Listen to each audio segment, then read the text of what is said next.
Salut tout le monde, j'espère que vous allez bien. Si vous regardez cette vidéo, c'est que vous avez un accès internet. Logique jusqu'ici. Par contre, cet accès peut-être est-il un peu restreint, ce n'est pas forcément un accès haut débit. Peut-être n'êtes-vous pas forcément dans le pourcentage des heureux chanceux ayant une connexion fibre optique. Alors si vous regardez cette vidéo bien évidemment au travers d'une connexion 4G ou 5G sur votre smartphone, ce n'est pas le sujet de la vidéo, mais ça ne vous empêche pas de la regarder, bien au contraire. L'objet ici, c'est bien évidemment une connexion domestique. Le sujet de cette vidéo, c'est en fait tous ces trous de connexion qui existent un petit peu partout dans le maillage du territoire français, pour ne prendre que l'exemple de la France. Et ces trous de couverture, en réalité, ils sont bien plus importants qu'on ne l'imagine.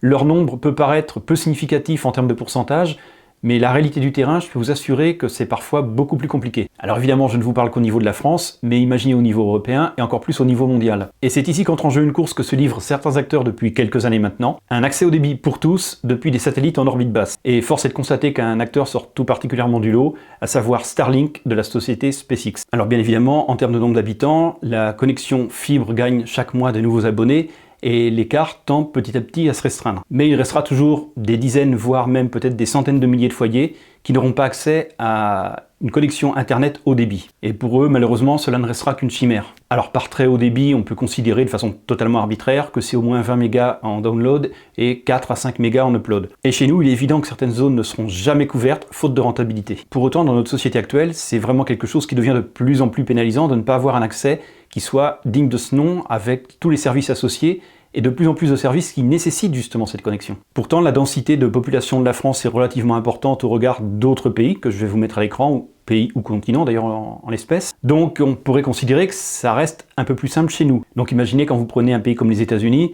où la densité est nettement inférieure, vous imaginez la quantité de zones non couvertes ou mal couvertes. Et c'est ici que vont entrer en jeu les satellites. Avec eux, aucune infrastructure à amener jusqu'au client final. Il suffit à ce client d'une antenne et il est relié au monde, enfin de façon très simpliste. Mais les quelques acteurs qui ont les reins suffisamment solides en termes financiers notamment, eh bien ils ne sont pas légion.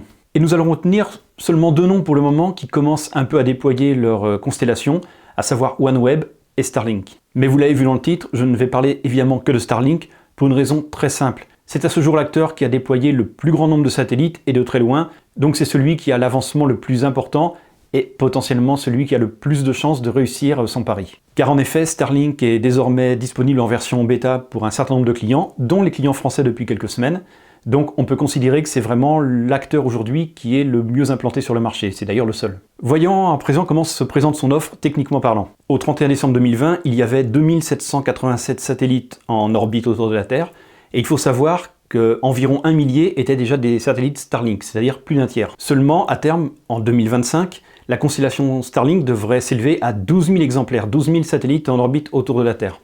Alors quand je dis à terme 2025, ce sont tout simplement des contraintes réglementaires. Ils doivent déployer leur constellation à une date donnée pour garder en fait les licences qui sont associées. Et ces satellites seront répartis entre 340 et 1150 km d'altitude, c'est ce que l'on appelle globalement l'orbite basse. Et vous imaginez tout de suite le changement de volume, nous allons passer de moins de 3000 satellites fin 2020 à pratiquement 15 000 en 2025. Alors si vous connaissez un petit peu le domaine spatial, vous savez certainement que les satellites de communication, en général, ne sont pas placés sur des orbites aussi basses que ce qui va être le cas de Starlink notamment, mais aussi de OneWeb et de leurs concurrents éventuels. Donc pourquoi ces orbites basses alors que d'habitude, les satellites pour les télécommunications sont en orbite géostationnaire, c'est-à-dire à 36 000 km d'altitude. À une altitude géostationnaire, ça permet à un seul satellite de couvrir une très grande zone géographique de la Terre, et ça a également l'avantage de rester toujours face au même point de la Terre, c'est-à-dire que le satellite, vous aurez le sentiment qu'il ne bouge pas au-dessus de vos têtes. Donc en termes de couverture pour des télécommunications, ça semble idéal. Malheureusement, il y a un mais dans l'histoire, la distance à parcourir, 36 000 km aller, 36 000 km retour pour le signal, eh bien ça fait que la latence va être énorme, elle va être au-delà des 600 millisecondes. Et même si tout le monde n'est pas gamer, eh bien malheureusement une telle latence, ça rend des connexions internet quand même relativement peu utilisables pour un usage quotidien. L'approche de Starlink et de ses concurrents est donc tout autre, et c'est de mettre les satellites en orbite basse. Mais qui dit orbite basse dit évidemment que les satellites non seulement ne vont pas rester fixes au-dessus d'un même point, ils vont tourner beaucoup plus rapidement que la Terre, mais également ils vont couvrir des zones beaucoup plus réduites de la surface terrestre. Ce qui fait que par conséquent qu'il faudra beaucoup plus de satellites pour couvrir l'ensemble des zones. D'où, concernant Starlink, une estimation de 12 000 satellites. Mais l'avantage de l'orbite basse, c'est que les performances seront bien meilleures. Mais par contre, l'orbite basse a un autre inconvénient, c'est que les frottements continus de l'atmosphère qui continuent d'être toujours présentes, même à 400-500 km d'altitude et même plus, eh bien ça va tout simplement réduire la durée de vie en orbite du satellite. On considère environ que les satellites comme ceux de Starlink auront une durée de vie de 5 ans. Donc sur une galaxie de 12 000 satellites, eh bien s'il ne reste que 5 ans en orbite, ça signifie qu'en moyenne il faudra changer environ 2500 satellites tous les ans. Et je parle bien juste du renouvellement des satellites. Alors je vais vous faire grâce de tous les détails techniques sur les stations au sol qui seront nécessaires, sur la communication potentielle au laser entre les satellites.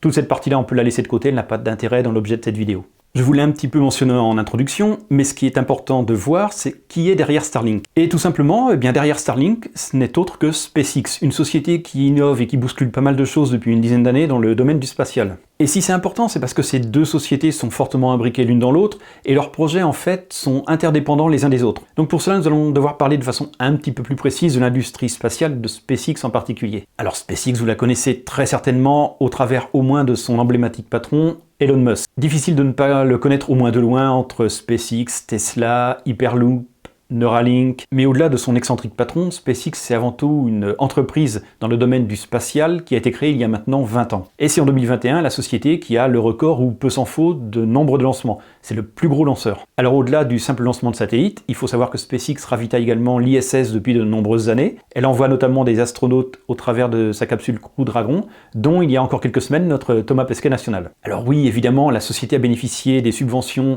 de la NASA, de l'armée US, mais j'ai envie de dire que c'est le jeu ma pauvre Lucette. Mais en dépit de cela, son lanceur Falcon 9, eh bien depuis l'apparition du Block 5, c'est une véritable machine à lancer. Cette itération permet désormais au moins 10 lancements successifs sans avoir à faire de gros travaux sur le premier étage. Et d'ailleurs, le lanceur 1051, il y a quelques semaines, a atteint ce nombre de 10 lancements.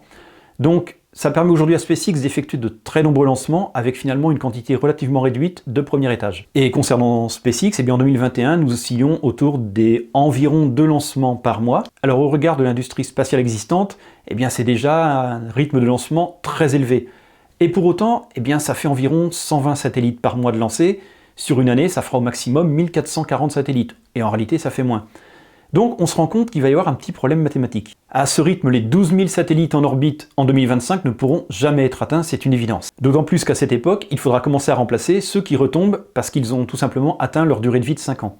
Et c'est là qu'entre le prochain élément majeur de SpaceX, le Starship. Vous en avez certainement entendu parler, là aussi peut-être de façon un petit peu moqueuse au travers des explosions qui ont eu lieu lors du retour des premiers prototypes. Mais pour autant, il ne faut pas regarder que la partie émergée de l'iceberg. Car en réalité, les progrès de SpaceX se font à un rythme effréné et ils sont en train de bousculer l'industrie du spatial, notamment dans sa façon de concevoir les choses. Ils utilisent des méthodes agiles, ils testent rapidement, ils apprennent de leurs erreurs et ils recommencent derrière, quelque chose que l'on ne voyait pas jusqu'à présent dans l'industrie spatiale. D'ailleurs, un bon exemple, c'est quelle est la première chose qu'ils ont appris à faire concernant le Starship ? Eh bien, c'est pas tout simplement faire un premier prototype pour le tester, ils ont commencé par apprendre la construction à la chaîne de leurs matériaux, des matières premières qui vont constituer leur Starship. Ça peut paraître bête, mais apprendre à d'abord lancer une construction à la chaîne avant même de tester, eh bien c'est quelque chose de relativement révolutionnaire dans le domaine et ça montre bien les ambitions. Et on peut donc dire que SpaceX a compris la nécessité aujourd'hui d'être très présent médiatiquement, ce qu'ont peut-être un peu oublié ses concurrents. Alors vous allez me dire pourquoi ce long passage sur le Starship et quel rapport avec Starlink? Eh bien tout simplement parce que les deux sont étroitement liés et indissociables comme je vous le disais précédemment. Vous vous souvenez de la problématique actuelle avec le nombre de lancements de Starlink effectués par le Falcon 9? Je vous disais, pas plus de 1440 satellites à l'année actuellement, et encore c'est un maximum. Eh bien avec le Starship, il devrait être possible de lancer 300 satellites Starlink environ à chaque lancement. Vous voyez tout de suite la différence de ratio, on multiplie par 5 le volume. Et avec un seul lancement de Starship mensuel, nous aurions donc déjà environ 3600 satellites mis en orbite à l'année.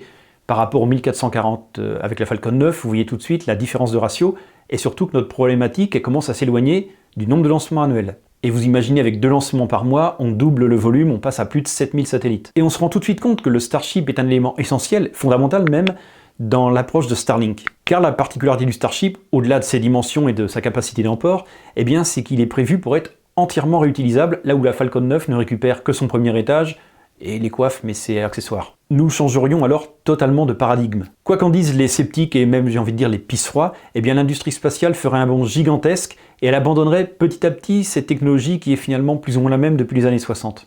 Mais le but final de Starship, c'est pas de permettre à Starlink d'exister. En réalité, c'est l'inverse.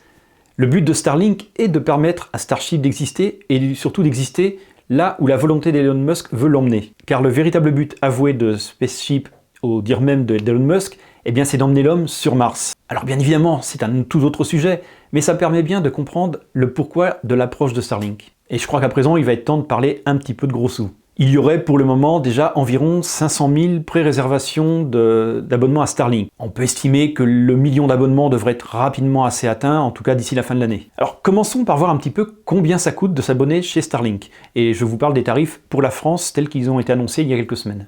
Alors déjà on va commencer par l'achat du kit, avec le routeur Wi-Fi, l'alimentation, les câbles, la parabole, le trépied. Ça coûte 499 €. À cela vous allez rajouter les frais d'expédition de 59 €.